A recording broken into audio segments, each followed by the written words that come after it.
Hello and welcome to the Front Row Back Row podcast. My name is Dr. Owen Campbell, and with me, as always, is Dr. Brian Wolf. And today we are going to be talking about marketing. We're going to be talking about what are some strategies for your meta ads and just any kind of advertisements in general. And the two things we really want to look at is how to get that first initial like, "Ooh, I'm gonna click on it," right? So you've probably seen it if you've been on any of the social media recently or just in the last few years. But people will throw out different offers. So some will say free assessments, some will say, okay, $30 assessment. Some will offer, a discounted visit if you're in home versus you have a clinic.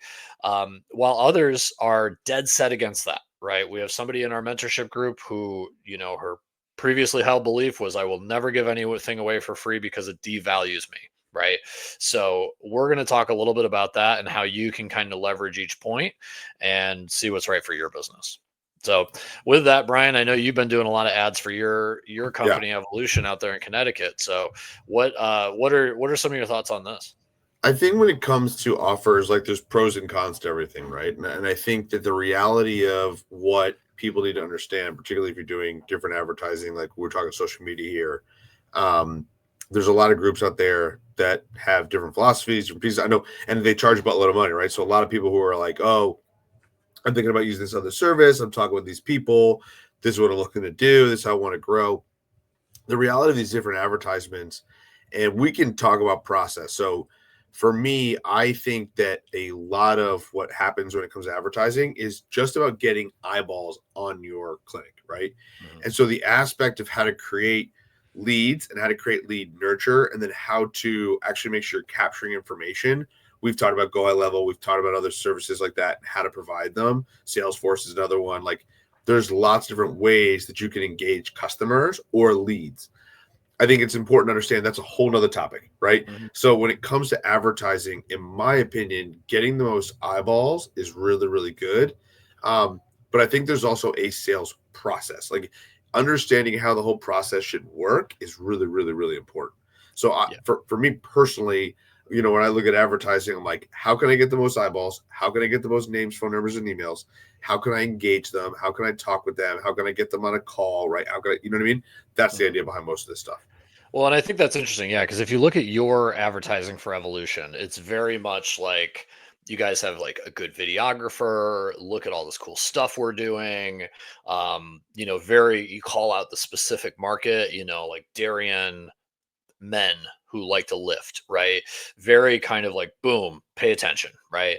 And I think that is one way to go about it. And the other one that I see a lot is from this group called Clinical Marketer. They're big here in Phoenix. Like pretty much half of my friends use them.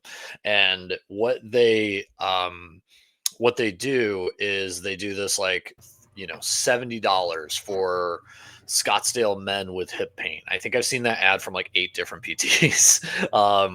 And a friend of mine does works with them, and he's basically they have the small number that, and they're going off the Hermosi model, right, where you have a very small number, so you get their credit card information, do an assessment, and then the you're trying to make sure that you can like book them for a package, right? And their whole thing they tell him is, you should be pushing for a package. So the two, that's kind of their process of some dollar amount, right? And then I know with you, like it's very much because you have a brand there, right? I'm talking like small mobile PTs where like nobody knows who they are and they don't have enough money to spend on who they are. So like they're just basically offer here, right? Where Yeah. I know you kind of do a little bit of both. Well, I think it's important to understand. We've talked about this about the different types of marketing. It's funny because I've heard a lot of people who have, said, "Oh, I have a marketing background," or "Oh, I've done this for marketing, etc." And the reality of the situation is when you think about the difference of marketing. So what we're talking about is different, right? So brand marketing and traffic ads can work really well. I'm trying to drive traffic back to my website, right? That is for bigger companies. That to me, well, I shouldn't say that. That's for every company, but nevertheless, like if I say I am a solopreneur, right? Mhm. Like what Owen or like what you're talking about with your friends, like or single, like especially if you're driving a car, mobile PT practice, something like that. That is not what I would do. I would not do traffic ads. And it's not that you're even wasting money. It's just a long play, and you can't measure how you're performing on it. So the Mhm. reality of it is it's people might be clicking on your link, might see your website, might not. You have no idea if it's working or not, right? But what you're doing is you're paying for eyeballs on your website, Mhm. essentially, or paying for eyeballs on a blog piece or something else that like. You could do it for all sorts of different things, right? Basically, what it is I'm going to drive traffic to this thing, or I'm going to drive traffic to my Instagram profile, or I'm going to drive traffic. You just can. You're basically picking when people see your stuff where you want them to go, right? Yeah. On the flip side, lead nurture stuff is actually getting, and you're going to get less people, but what you're doing is you're doing lead generation ads. You're actually getting name, phone numbers, and emails that you can engage with and talk with, right? Mhm. And what's cool about that is those are people that you can get into your CRMs and businesses that essentially you can call and be like, hey, I heard you, they're raising their hand. Hey, I heard you saw my ad about back pain or about this. Hey, what how can I help you? And so to Mhm. your point about clinical marketer, what they figured out clearly was this ad engages a lot of eyeballs that will get you names, phone numbers, and emails, and it's your job to sell them on that stuff. And then Yeah. the process, predictably, is going to be try and upsell them into packages and things along those lines. Now, here is the pitfall of that, right? And this is what we talked about. Somebody in our group who would say, "Hey, from a perspective of as we're doing a disc, she's like, I didn't want to do discounts." For me, one of the things about a discounted visit is there is an upsell. Same thing with free, it's an upsell, right? So if you think about it, it's more challenging, right? There's also something where you could do bigger packages and you could downsell them, right? Like that's not a thing you could do. So Mhm. this is just something to think about when it comes to marketing. There's no like good or bad. It just depends Yeah. on what you want to, what you're trying to do, right? So this isn't meant to be any hit pieces on anything. It's just to talk about marketing. And it's and to Owen's point, clinical marketers come up a lot in the space because they are doing really well, right? They So have something that works, yeah. yeah, And yeah, and that's where I think, first of all, if you like this podcast, please tell your friends. This is the only way this grows, word of mouth. For the advertising podcast, tell friends in other states, right? So that they're not getting the advertising tips and taking your patients. But so what I think that is important to look at with that is, and I've had this happen with a few other people who are in our mentorship group where they've come out to me and said, okay, who's your advertisement guy, right? Who's your paid ads guy, right?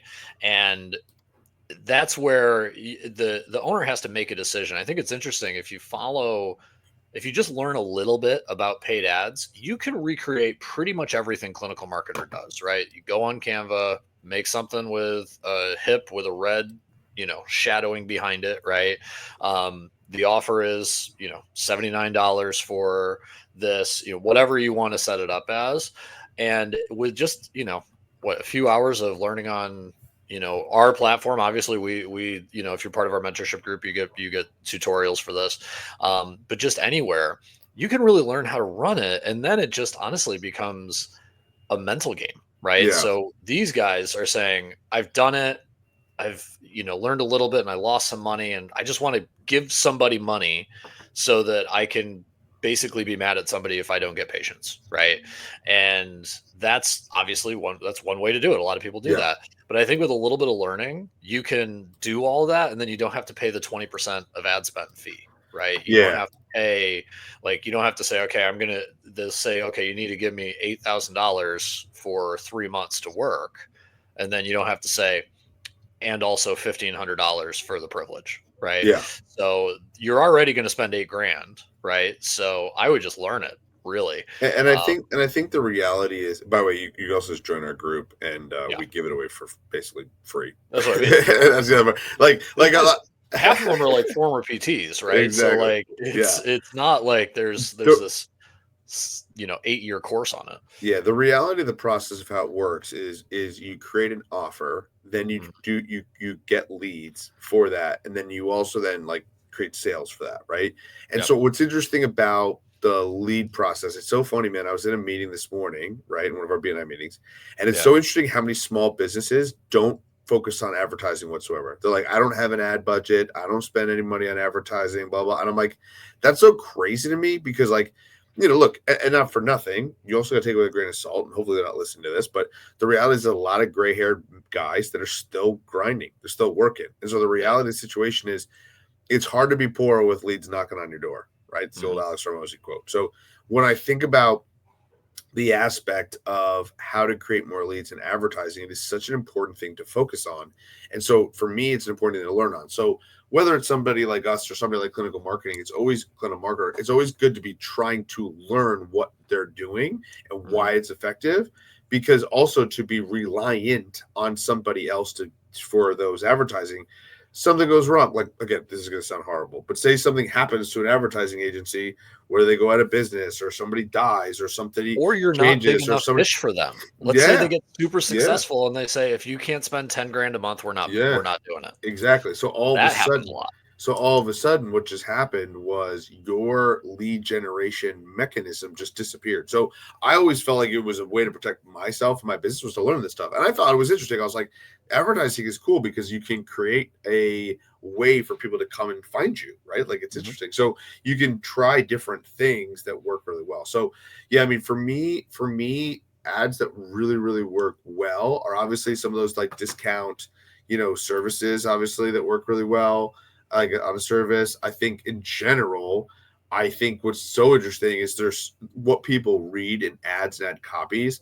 Like, we had different stuff that worked from a standpoint of like cash-based physical therapy, and trying different advertising for like 3 weeks here and 3 weeks there. I know other companies. I'm trying to remember the name, but they basically were like, we do like a 3 week trial that's discounted, and then you have to your goal is to sell them into some sort of like package, like a fitness thing or that.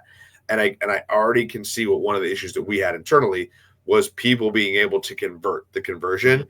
And but even say you can convert 50% of those people, that's amazing. Yeah. But again, they were struggling to do any of that. So like I said to go, and then people were saying, well, can you send more qualified leads and blah blah. That's not how advertising works. And you got to identify that's not an advertising problem. That is a Yeah. internal SOP problem. You need to learn how to convert. So it's a sales problem. And that's important to understand, because once you've got them in, how do we keep that thing moving? Now, the interesting part and again, for those of you who want to see it, a very interesting microcosm, why insurance-based PT works really well, why it can scale well, is if I use that same ad in my clinics, guess what? That's going to work like a monster, because I'm going to be like, oh, we're offering you half off for this. And then like, oh, I want to get the half off. I want to qualify for the half off offer. I have Medicare. Oh, well, don't even worry about the half off offer. We take Medicare. It's free. Wait, what? And then they're Mhm. signed up and boom, done. So Yeah. all of a sudden you can use, so you see where I can use the same exact offer to hook people, but Mhm. nevertheless, now with the insurance base, what did I do? I just made the sales process 1,000 times easier. So Yeah. that's why the insurance game works, because again, like, it's like, oh, we take your insurance, it's a different buying wallet. So all of a sudden, when people are like, well, I want to change this or I want to do this is something I can see was a really good way to play around with it. So anyway, to me, that's the cool part about advertising. And then when you start to figure out different models, it's how to optimize, for sure. Well, and this is why big businesses have marketing departments and sales departments. They're two different things, right? And that's why when, again, if you're going to hire somebody, the benefit is if especially if they're very niche down, right, to PT or something like that, the benefit is they can say, look, this worked. We don't have to go through all the figuring out process. We've helped 4 people in your area and we've had these results. We're just going to give that your name on it, right? Exactly. Downside is everybody sees the same ad from different Yes. PTs, right? So they could be fatiguing themselves out in an area.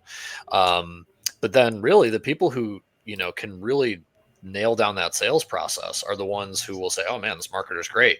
A lot of times the people who get pissed off about paying for this stuff are the ones who really can't close, right? And they're like, well, I Yes. didn't get any patients from it. And it's like, well, they weren't the salespeople, they were the marketing people, right? Yes. So tell me how many leads you got, right? And well, actually, I got a lot of leads, but they weren't very good. And it's like, well, okay, were they? Or because sometimes these places just they'll spam everything, and then people call you from, you know, 3 states away.